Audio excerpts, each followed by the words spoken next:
जब तालिबान नेताओं ने काबुल में प्रेसिडेंशियल पैलेस पर धावा बोला तो एक तस्वीर ने सभी का ध्यान खींचा।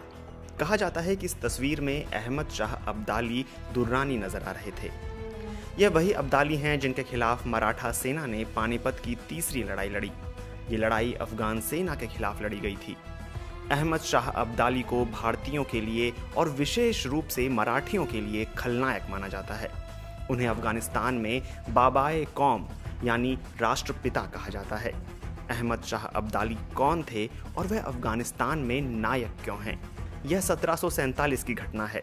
अहमद शाह अब्दाली, जो कि एक जनरल और कबीले के प्रमुख थे, उन्हें सर्वसम्मति से अफगानिस्तान का राजा चुना गया। उस समय वो महज 25 साल के थे। अहमद शाह अब्दाली अपनी विनम्रता और अपने द्वारा हासिल की गई सफलता के लिए प्रसिद्ध थे। उनके राज्याभिषेक के समय साबिर शाह नाम के एक सूफी संत ने उन्हें दुर-ए-दुरान नाम की पुस्तक भेंट की, जिसका अर्थ है मोतियों में सबसे अच्छा मोती। तभी से अहमद शाह अब्दाली और उनके वंश को दुर्रानी के नाम से जाना जाने लगा। अपने शासनकाल के दौरान उन्होंने अभूतपूर्व सफलता हासिल की। उन्होंने सभी युद्ध जीते।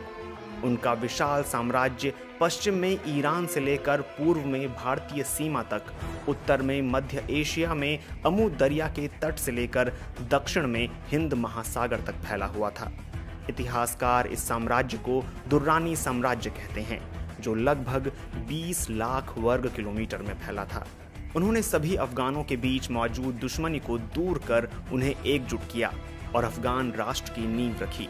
अहमद शाह अब्दाली दुर्रानी ने अपने लोगों को एक नई पहचान और एक स्वतंत्र राष्ट्र दिया, जो आज का अफगानिस्तान है। हालांकि उस पुराने अफगानिस्तान का वैभव अब नहीं रहा, लेकिन सीमाएं अब भी लगभग वैसी ही हैं। पश्तो ज़बान के मशहूर कवि अब्दुल बारी जहानी कहते हैं कि अफगानिस्तान के 5000 साल लंबे इतिहास में हमें अहमद शाह बाबा जैसा ताकतवर, मशहूर और लोकप्रिय शासक नहीं मिलता। अब्दुल बारी जहानी ने ही अफगानिस्तान का मौजूदा राष्ट्रीय गीत भी लिखा है। अहमद शाह अब्दाली ने राजा बनने से पहले और बाद में कई महत्वपूर्ण युद्ध लड़े थे। हालांकि 14 जनवरी 1761 को दिल्ली के पास पानीपत में लड़ी गई लड़ाई एक सेनापति और सम्राट के रूप में अहमद शाह अब्दाली के जीवन की सबसे बड़ी लड़ाई थी। यह एक ऐसा समय था जब एक ओर अब्दाली और दूसरी ओर मराठा साम्राज्य विस्तार की महत्वाकांक्षा से ग्रस्त थे। एक के बाद एक युद्ध जीतने से मराठा साम्राज्य की